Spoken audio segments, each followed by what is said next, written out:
The Traitors is the best show on TV right now. And if you're not watching it yet, you need to be. Let's talk about it. The Traitors is an international reality competition franchise with editions in Canada, the UK, Australia, and of course the US. Very quick rundown of the premise. Basically, it's like Mafia. You have the group of people, they close their eyes, and the host, Alan Cumming, he goes around and he selects people to be the traitors. And every night the traitors have to pick someone out of the game. And the next day, everybody wakes up, they see who's been eliminated, and they then have to try and take a guess, a collective guess, on who is one of the traitors. They vote someone out, and then that person reveals whether they're a traitor or a faithful. Those are the non-traitors. At the end of the game, if the faithfuls have taken out all the traitors, they share the money. And if any of the traitors remain, they keep the money for themselves. The first season of the US version featured a mix of everyday people and celebrities and reality stars. But this cast is 100% celebrities. And I'm not exaggerating when I say this is one of the greatest reality TV casts ever. It is stacked. You got Real Housewives, Survivor legends, Big Brother legends, folks from Love Island, RuPaul's Drag Race, Hey Peppermint, The Real World, The Challenge, the government of the UK,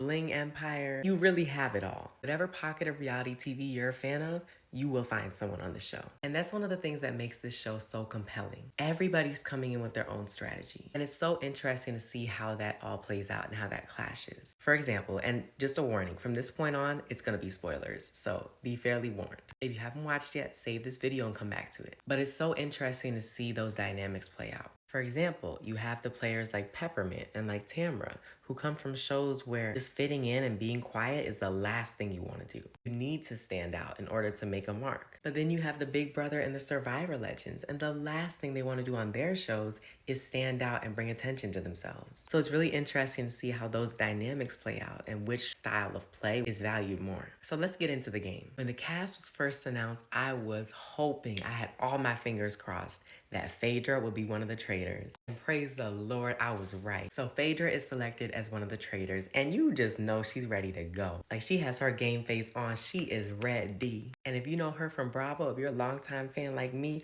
you know she has many jobs, honey, okay? So she knows how to operate with different people in different spaces. How to turn things on around certain people and how to turn things off around certain people. So joining her as the other traitor is someone who I didn't even want to hope that this person was a traitor because I felt like it was too good to be true. But lo and behold, Dan Giesling, arguably the greatest Big Brother player in history, was selected as the other traitor. And he got his game face on too, like come on. But he and Phaedra are selected as the first two traitors, and it is on. They immediately started cackling when they were selected. It was a glorious moment. Like, it was anything me as like a housewife and Big Brother fan ever dreamed of. So they're selected as the traitors, and they got to pick the first person to get rid of. So they decided to take out Johnny Bananas. I don't blame them. He won the challenge 7 times. He's one of the biggest reality TV villains. I don't blame them at all. Bye, Bananas. So he's gone. Nobody's really like that upset that he's taken out.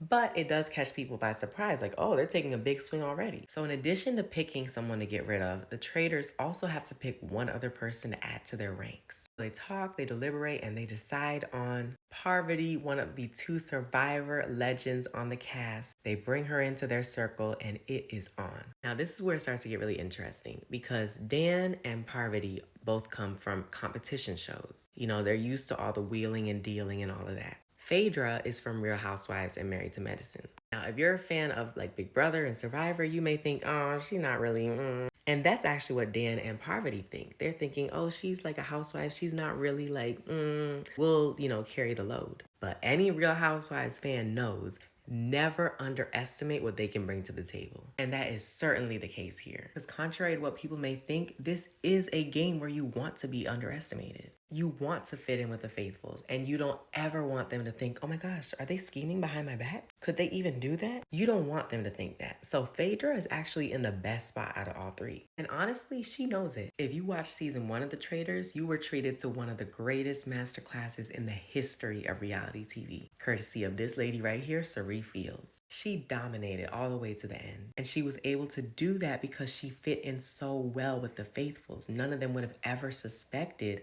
that she could be capable of turning her backs on them, even though she's a 4-time Survivor player. And at the same time, she let the other traitors that she was working with think that they were in charge of things, think that they were running the table, that they were making the choices, while she was just sitting back and saying, okay. Whole time she was ready to pull the strings and take them out when it was time. And that to me is exactly what Phaedra's doing and exactly how Phaedra can win this game. She is allowing Dan and Parvati to underestimate her while she's building those relationships with the other faithfuls, getting them on her side so that if they ever turn on the other two, hey, she can just go with it. It's also just hilarious. Like, if you ever watched her on TV, you already know that. Phaedra Parks is the star of the show so far. And I love that for her. Even people who've never watched her on Housewives are already like, oh my gosh, who is she? I need to go watch her. Like, she is amazing. The producers knew exactly what they were doing, making her a traitor, and I love them for it. So back to the plot. The cast gets to the first round table, and they've got to decide who to vote out, or banish in the show's terms. Now, right away, Peppermint's name comes up, breaking my heart. But yes, Peppermint's name comes up because Trishelle had a moment where she thought that Peppermint was like reacting weirdly to her. Mind you, she wasn't. It was just like a standard, like, oh, reaction. But of course, Trishelle ran with it and made it a thing. Like, oh my gosh, a drag queen is slightly dramatic. Like, ugh, the world is shaking. You're right. So Peppermint's in some hot water and she didn't handle it the best. You know, she did her best to push through and to quell the suspicions, but she ended up accidentally implying that she was a traitor. And at that point, it's so early in the game, people have nothing to go off of. Like, it was curtains. So Peppermint is banished. The cast finds out that she is not one of the traitors, so they were wrong. And now we get to the next murder. The traitors meet and they decide to take out Marcus Jordan, the son of Michael Jordan and romantic partner of Larsa.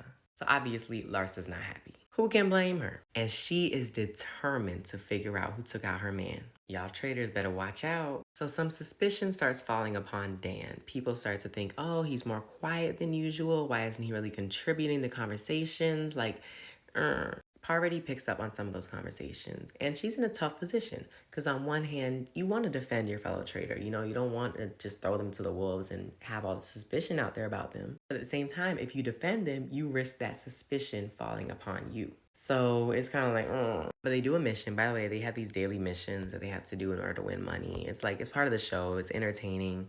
But like, anyways, we don't have to talk about it. The cast gets back to the castle. They go into their next round table. And Max from Dancing with the Stars gets banished. Now, he was one of the few people who had stood up for Peppermint. But ultimately, some people just felt shaky about him, and he didn't do a great job pushing back against that, so he was voted out. But Dan also got some votes, so I don't know. It might not be looking great for Dan moving forward, because Larsa is on to him, okay? So it's really going to be a question of, can she build up enough momentum, enough votes to get him out? And on that note, it's also going to be really interesting to see how people who come from the same show, the same universe, interact with each other and either defend each other or throw each other under the bus. For instance, you have Janelle, who was not only on Big Brother along with Dan, they were on the same season, and Dan voted her out.